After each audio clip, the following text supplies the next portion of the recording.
সেদিন ছিল 26শে সেপ্টেম্বর, আমাদের মাস্টার্স ইনকোর্স পরীক্ষা। তো পরীক্ষা দিতে যেয়ে প্রশ্ন দেখে মনে হলো আসলেই কাগজ কিন্তু বাঁশেরই তৈরি।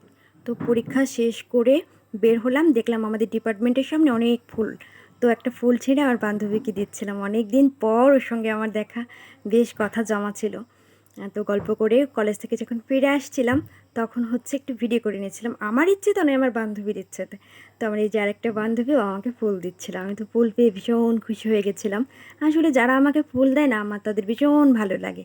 তা ওই ফুল আমি আমার অন্য আরেকটা বান্ধবীকে দিয়েছিলাম, দিচ্ছিলাম না, মানে ছবি তোলার জন্য একটু দিয়েছিলাম আর কি। ওটা আমার কাছেই রেখে দিয়েছিলাম, কারণ যেহেতু আমি ওটা পেয়েছি, মানে গিফট পেয়েছি। তো ওর সঙ্গে অনেক দিন পর দেখা, তো ওকে আবার একটু ফুল পরিয়ে দিচ্ছিলাম, কিন্তু থাকতে চায় না। ওই যে বান্ধবীর চুরি করা ফুল, তো ওই জন্য থাকতে চায় না। তো আমার এই বান্ধবীর সঙ্গে আমার বন্ডিংটা ভীষণ ভালো।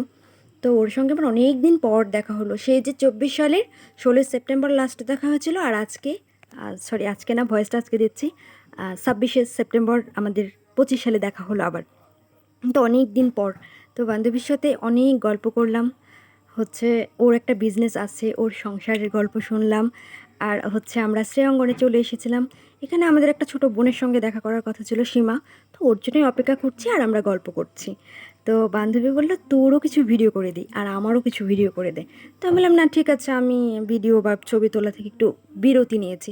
কেন জানি না, আমার ইচ্ছা টিচ্ছা চলে গেছে, আমার ইচ্ছা শক্তি চলে গেছে। তো তো ঠিক আছে, আমি ওসব পরে, মানে আপাতত করব না। তো তোমাকে করে দিচ্ছি, তুমি করো। তো ভীষণ দুঃখ প্রকাশ করলো, কেন আমার ইচ্ছাটা চলে গেল। জানি না কেন যেন আমার আর ছবি তুলতে, ভিডিও করতে ভালোই লাগে না। যাই হোক, ফেরত আনবো, অবশ্যই ফেরত আনবো কখনো না কখনো, মন টন ভালো হোক তারপর। তো আমরা শ্রেয়াঙ্গনে ঘুরছিলাম, এটা ছিল চালতা গাছ শ্রেয়াঙ্গনের। তো মন্দির ঘুরলাম, অনেকক্ষণ ছিলাম, বান্ধবীর সঙ্গে জমাটবদ্ধ কথা শেষ করে চলে